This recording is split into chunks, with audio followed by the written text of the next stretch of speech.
It's Thursday. You know what that means.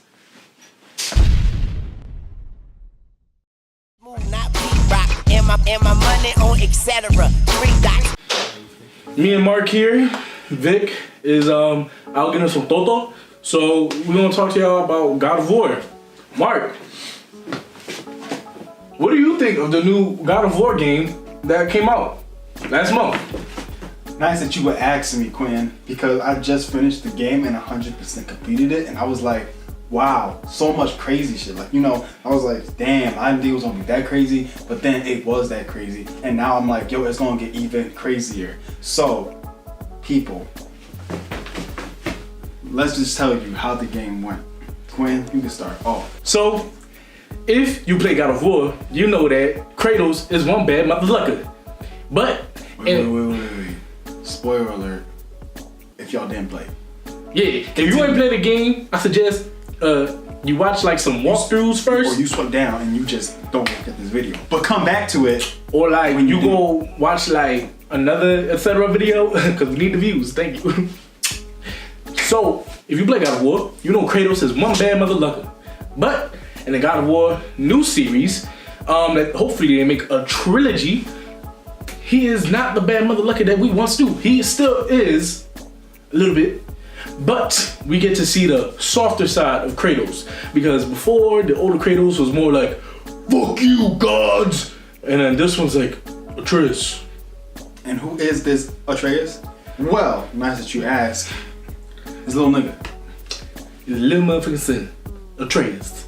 And now I bet you're wondering like, yo, where the hell the sun come from? Last I checked, Kratos wasn't getting no biddies back in the old God of War. Well, we skipped a few years, alright? We skipped a few winters, and we got fast forward to when Kratos' wife, spoiler, Faye, spoiler, was dead. So, at the last God of War, you did not see that he had a wife. Because, you know, this is a whole new series. We starting fresh, we starting new, baby. So, now, Kratos' wife is dead. And now he is left to raise his son to be the warrior that we know. Almost gave away a little juicy part. A little juicy part that he's a god. But a certain god that y'all know. But I'm gonna just hush up a little bit. Stop. As we go on, Kratos has to become a father and also the magnificent warrior we know him as throughout this journey to spread his dead wife's ashes on top of the highest peak at all of Midgard, which is the mountain top summit. And so, Mark, what do we encounter on our journey to the mountaintop? Well, if you should know, I'm gonna just give a brief summary of how these people come into play. Because as you should know, you know, you're not just always gonna fight bosses. That's just gonna be too boring, you know. You obviously gotta encounter some little enemies. So, as the game goes on, you always are gonna fight little enemies no matter where you go in a new place in the map. So, before that though, you know, as you start, before you go on your journey, there's some guy, some stranger, like a Jehovah's Witness, that come out of nowhere knocking on your door, and he just like, open up, I know you in there. And we just like, who for that? Because we don't know nobody. We just starting this game. We like, yo, who could this be? This could just be some random guy. Next thing you know it, we open the door. My man's Kratos is about, you know, either he's my height or a little bit bigger, I want to say. I'm the stranger, he's Kratos. Yeah, and the stranger not that tall, you know, he kind of short a little bit, I guess you would say. So he just over here talking up to Kratos like, hey yo, I know who you are, and I'm going, you know, fuck you up, I guess. I don't remember all the words, but it was cool, something like that. Anyway, turns out my man's Kratos was like, yo, stop talking all this shit because I'm gonna mess you up, and it'd be best if you leave before I'm up. And next thing you know, the guy was like, hey, you ain't gonna do shit. And what happened?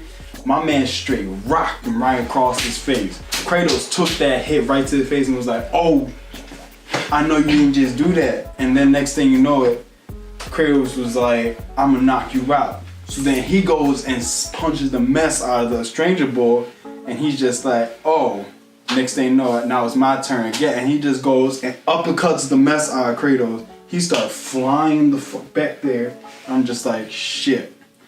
Long story short, since before in the old games, you was facing Greek mythology gods. Now I don't know the exact name. Norse. Is it? Norse mythology? There you go. Norse mythology god. And if you guys don't know, that's from people like Thor and Odin and Odin's sons. Yeah, like basically if you know Thor from Marvel, that's basically the type of gods you fighting now in this type of world. That's basically what's going on. I'm out of character, but that's basically what's going on in this game. It's all Norse mythology. So we get to talk about Odin. We get to talk about Thanos, Thor. We get to talk about Thor's sons. We get to talk about Odin's two sons. And it's a lot of other people too. Like I would definitely advise if you haven't watched Thor Ragnarok and then and then play this game, because they're not going to be perfectly aligned, but they definitely have a lot of like context and stuff in there that you definitely would like to know and just like be like, wow, this is crazy because I know about this when playing the game. So basically, like if you remember like some of the old Thor movies, Marvel, which have nothing to do with Santa Monica Studios God of War, but in Marvel they perfectly show that Thor is a bit of an a-hole, and he's very cocky, and he's always like, I'm a god, so I deserve things. Give me that drink, peasant. So keep that in mind when you're playing God of War. Thor was basically a dick to the people, and the people looked up to him in Odin, but turns out, just like in the other God of Wars in Greek mythology, as Kratos says, there's no good gods because they're all bad, because they talk about in the game, if you think about it, they have all this power and all they want to do is, get more power, but make sure also that they're okay. Like they don't care about the well-being of other people. As long as they good, they don't care what they got to do to other people, or if anybody was to go against them, they don't care what they would do to those people. As long as they're alive and they're just have power over everybody, they don't really care what goes on. So that's kind of what you really see in the game, as the person you fight in the beginning turns out to be Thor's brother, and he ends up fighting you and shit. So that's that one. He's the main antagonist throughout the whole game, basically. So what I was gonna say was, we don't have the Blades of Chaos in this one yet. In the beginning, we are left with the Leviathan axe that Odin's Kratos' late wife used to own, and so it comes into play why she had that axe. It was kind of like a mystery on why she had it, but she had it nonetheless. And so as we go on our quest, we find out a lot about what was going on in Midgard. Gods betraying the people not liking the gods, and basically giants being one of the races that in Midgard end up getting not exiled, but they just exiled themselves, really. And so basically the same ish going on. God's evil. Kratos is left to banish these gods, but I mean, we don't get too like crazy. But the thing is, I'm gonna say this right now, the whole point of the game, like from the beginning when you start playing, is to spread the mother's ashes on the highest mountain. But with all these other things coming into play, you think that the game is all just about spreading ashes, but then it comes out to be some more crazy crap that's happening throughout the game, which makes it go into deeper stuff, because you're just like, wow, I was just trying to spread some ashes, and then next thing you know, you're fighting other people and gods and crap, and you're just like, shit, I'm just trying to spread some shit. I'm over here fighting like crazy people. So it's not like Kratos wants to kill these people, but it's because they're getting in the way of what Yeah. the main story is supposed to be. So that's why it's happening. Because the whole point was they're gonna spread the ashes, but before that, it was like Kratos just wanted to. That's the reason why he left his home back in the Greek world, because he just wanted to get away from it because of everything that happened. He didn't want to think about his past anymore. So that was like the whole reason why all this stuff was happening. But it turns out he's actually getting tracked by the gods inside this new place that he's in now. And that's the whole reason why the story kind of kicks off with all this crazy other stuff happening instead of the ashes just getting spread. So. And this game is fun nonetheless. It's a build up to an even bigger God of War that's going to happen. But this game is the prelude. You can say it right? Prelude. Yeah, I don't know how to say that word, but yes, that. So, but don't let that make you think like, oh, well, it was just the beginning. It's gonna be corny. This is one of the best God of Wars I have ever played. I have played multiple God of Wars. I haven't played them all, but this one is definitely the best, hands down, in my opinion.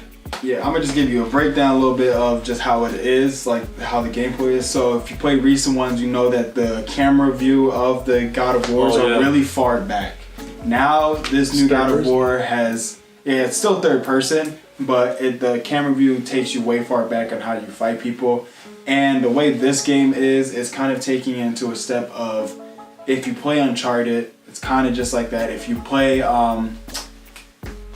Jesus Christ. No, Last of Us. There you go. If you play Last of Us, it's just kind of like that in a way. So it's kind of over the shoulder now, kind of taking your control of more of seeing things now in the game. And that's why I like those type of games, like these games that Santa Monica puts out, and even it wasn't even Naughty Paw put out Last of Us and Uncharted.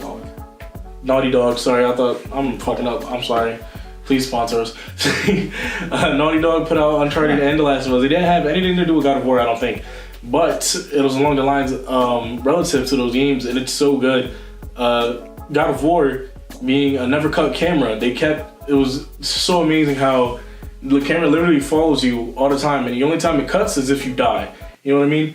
It blacks out, it goes to black screen. You know, like other games, you black out, go to a new scene. Never does that in God of War, which is amazing. So, my opinion. Yeah, it's a really good game. If you're really into games that get indulged into stuff, and on top of that, good story modes. Yeah, good story modes, and on top of that, lead to something even crazier or better. Definitely a game I would say you would play. It has a leveling up system, basically like any other type of I guess you would say more than Last of Us.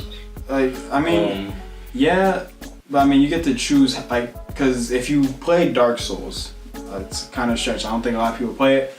A lot of people play it actually, but I'm just saying, like, if you play those games, what would you call it? Would you call it an RPG? I wouldn't say it's an RPG. I forget the type of game it is. Is it an MMO? I don't know. No, MMO is online. Yeah, okay. Destiny's MMO. Okay, yeah. But if you basically play a game where you have to build your character to the way you want it, that's kind of how the game works around, because you have stats in the game. So you can choose how you want your strength, your defense, and health. Yeah. So and it's the same thing with Dark Souls too, because you can either make your character a glass cannon, where he has a crazy amount of strength, but if he gets hit once, he dies. Or you can make your person just really defensive, yeah. And you have weak hits, but you know for sure you're not going to die with any of the hits. So it's like that type of game.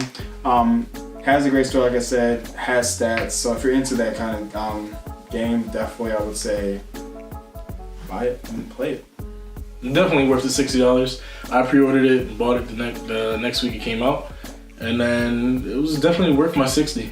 I didn't have to pay for it, but this guy didn't have to pay for it. It was crazy because he got it after me, and I was like barely playing it because I'm like, like I like God of War and all, but I was just like, I kept playing Fortnite with these guys.